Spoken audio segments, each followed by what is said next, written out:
తెలంగాణ విద్యార్థి యువకులకు నేను విజ్ఞప్తి చేస్తున్నా, ఈ దుర్మార్గమైనటువంటి ఆలోచన ఉన్నటువంటి ఈ ముఖ్యమంత్రిని ఆలోచన విధానాన్ని గ్రహించండి. ఉద్యమకారులకు కూడా చెప్పదలుచుకున్న నేను, ఇటువంటి పరిపాలన అంటే మనకు చేతగాదు అనుకుంటున్నాము ఈ ముఖ్యమంత్రి. కానీ తెలంగాణ ప్రజలు అన్ని గమనిస్తున్నారు.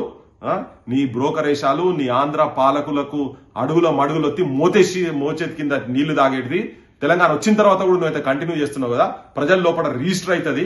నువ్వు ఎంత అవమానపరుస్తున్నావు తెలంగాణ ఉద్యమకారులను, అమరుల ఆత్మలను ఇట్లా క్షోభింపజేస్తున్నావో నీకు సోయి లేదు. కానీ ఇది జనం లోపల రిజిస్టర్ అవుతున్నదని చెప్పుకుంటూ జోహార్ తెలంగాణ అమర వీరులకు మేము వాళ్ళ త్యాగాల జెండాలను, అమరుల త్యాగాల జెండాలను, వాళ్ళ గుండెలో ఉన్నటువంటి తెలంగాణ భవిష్యత్తు నిర్మాణం ఏదైతే ఉండేనో వాళ్ళ గుండెల సవ్వడిల ప్రతిరూపాలై మేము జీవించుకుంటా వాళ్ళ ఆశయ సాధనకు ఎల్లప్పుడూ కృషి చేస్తామని చెప్పి యువతరం కూడా దానికి నడుం కట్టాలని విజ్ఞప్తి చేస్తున్నా.